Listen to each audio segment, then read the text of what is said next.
0,2 dengan nilai 284. Berikut adalah contoh komunikasi perkantoran dengan cara yang baik dan benar. Jangan benar. Semuanya rekan-rekan. Pagi panas. Terima kasih rekan-rekan sudah hadir tepat waktu ya. Hari ini kita akan melakukan evaluasi kinerja karyawan di masing-masing divisi ya. Saya ingin kita membahas secara terbuka apa saja yang baik dan apa saja yang kurang. Kendala di lapangan serta hingga langkah perbaikan yang bisa kita sepakati bersama. Ingat tujuan kita bukan untuk menyalahkan karyawan ya, tapi untuk mencari solusi agar produktivitas perusahaan terus meningkat. Kita akan mulai dari divisi produksi, lalu distribusi, kemudian pemasaran. Setelah itu kita bahas rekomendasi bersama. Silakan ya Ibu Lipi, bagaimana kondisi karyawan di produksi saat ini? Baik, terima kasih Pak Anas. Untuk pada bagian tim divisi produksi, bisa dikatakan bahwa performa tim kita cukup stabil. Di bulan lalu kita memiliki target yaitu 10.000 unit dan kita sudah bisa mencapai 97%-nya, yaitu kita sudah menyelesaikan sebanyak 9.700 unit. Hampir semua target tercapai, namun kita masih ada beberapa catatan penting.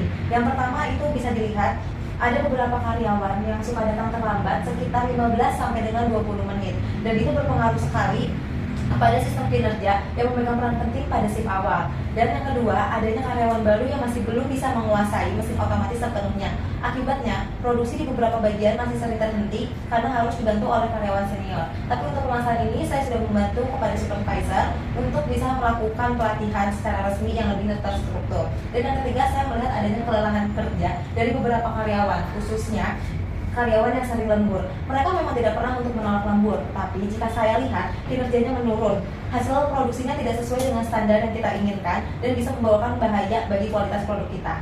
Dari beberapa permasalahan ini saya membawakan solusi. Saya ingin mengusulkan yang pertamanya kita masih adakan sistem reward dan punishment yang lebih jelas kepada karyawan dan kita mengadakan pelatihan teknis mesin secara khusus dan kita membuat sistem rotasi kerja supaya beban tidak menumpuk pada karyawan tertentu.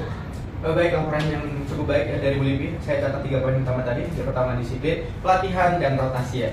Itu masalah yang sering muncul di divisi lain juga. Jadi kita akan coba buat kebijakan. Sekarang kita dengarkan laporan dari Ibu Murti. Silahkan bagaimana kondisi distribusi sekarang?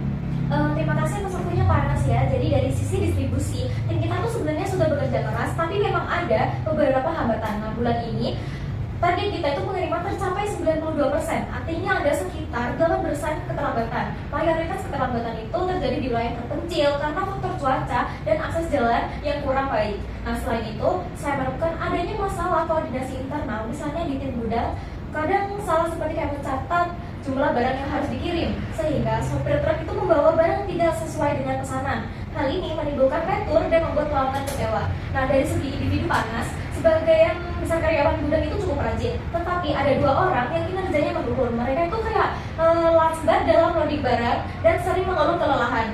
Setelah saya ajak bicara lebih dalam, ternyata mereka itu merasa jadwalnya itu kayak kerja kurang adil seperti itu. Ada yang sering kebagian shift malam, sementara yang lain itu lebih sering kayak shift pagi seperti itu. Solusi menurut saya itu kayak membuat jadwal shift yang lebih seimbang Panas, nah supaya tidak ada yang merasa terbebani dan menggunakan sistem digitalisasi pencatatan gudang agar tidak terjadi salah input jumlah barang serta jika memungkinkan ya Pak Anas menambahkan tenaga kontrak untuk membantu di jam-jam yang sibuk seperti itu.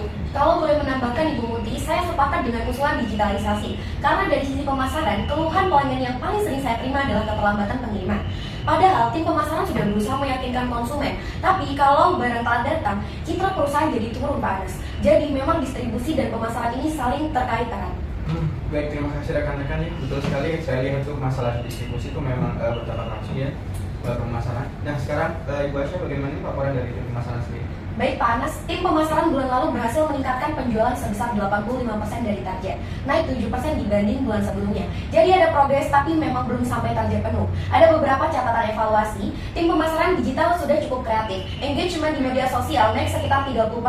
Konten yang dibuat lebih variatif dan juga kreatif. Ada video pendek, testimoni pelanggan, dan promo khusus. Tapi masih ada kelemahan dalam komunikasi langsung dengan pelanggan. Beberapa staf kurang cepat merespon pertanyaan di WhatsApp ataupun email. sehingga calon konsumen kadang beralih ke kompetitor. Dari sisi kerja tim, ada 2 karyawan yang sangat menonjol dan juga aktif memberikan ide, tapi ada juga yang pasif dan hanya menunggu instruksi. Saya mengusulkan ada beberapa solusi dengan mengadakan pelatihan komunikasi dan pelayanan pelanggan supaya staf lebih responsif. Kemudian, bisa juga dengan membuat sistem insentif berbasis performa penjualan sehingga motivasi lebih tinggi. Meningkatkan kerjasama dengan divisi, distribusi agar pelanggan tidak kecewa karena keterlambatan barang. Seperti itu. Bagus sekali Ibu Asya, saya senang melihat ada peningkatannya dari divisi pemasaran. Nah, dari laporan ketiganya ini saya lihat nih ada benang merah yang sering terkait ya. Yang pertama ada divisi disiplin, motivasi, dan koordinasi antar divisi. Oke, mari kita diskusikan nih lebih dalam. Pertama soal reward and punishment. Ibu Lipi sudah menyarankan, Ibu Muti serta Ibu Asya juga mendukung. Tapi ini kita perlu lebih detail lagi nih, apa itu reward dan punishment yang ideal menurut kalian kira-kira? Kalau misalnya menurut saya pribadi, reward bisa diberikan berupa bonus kecil pada bulanan bagi karyawan yang datangnya tepat waktu dengan absensi terbaik dan produktivitas yang tinggi. Sedangkan untuk punishment sendiri bisa berupa pemotongan insentif bagi karyawan yang sering terlambat tanpa alasan yang jelas. Saya setuju nih dengan pendapat Ibu Lipi, tapi saya rasa ya Ibu Lipi, reward itu tidak hanya berupa uang, bisa juga kayak berupa sertifikat penghargaan ataupun cuti tambahan. Nah, hal-hal kecil seperti itu bisa sangat berarti bagi karyawan ya Ibu Lipi. Nah, untuk punishment saya setuju ada pemotongan insentif, tapi harus ada peringatan tertulis terlebih dahulu seperti itu. Saya sepakat dengan Ibu Muti, kadang reward non-materi malah lebih memotivasi karena karyawan merasa dihargai.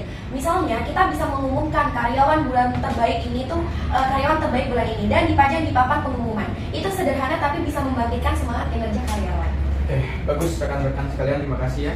Jadi kita sepakat nih reward berupa bonus, uang kecil, dan penghargaan non materi. Sementara punishment sendiri berupa teguran, peringatan tertulis, dan pemotongan insentif bila pelanggaran itu berulang.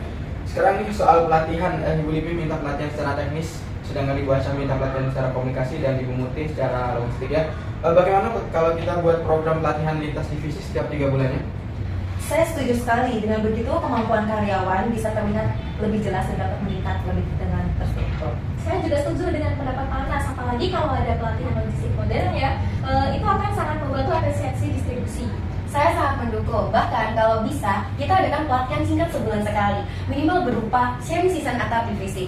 Misalnya, tim distribusi menjelaskan kendala mereka ke tim pemasaran, dan supaya saling memahami. Ide bagus rekan-rekan.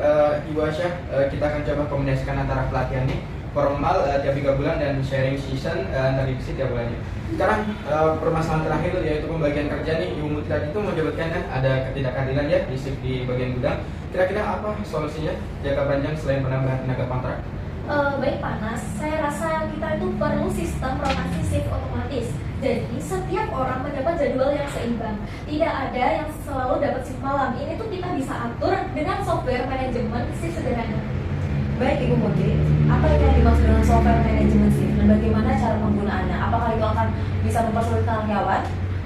Gini Ibu Lipi ya, software manajemen shift sederhana itu adalah aplikasi atau sistem digital yang digunakan untuk membantu perusahaan dalam mengatur jadwal kerja karyawan secara bergilir, dengan cara yang lebih mudah dan terorganisir. Nah, cara menggunakannya itu kita tuh buat akun perusahaan biasanya dengan email perusahaan. Nah, setelah itu login ke dashboard admin atau manajer.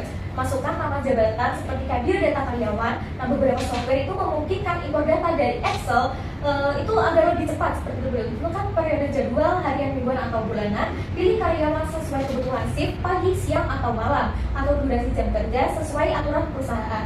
Nah, jika ada karyawan berhalangan, gunakan fitur swap shift atau ganti jadwal agar langsung tercatat.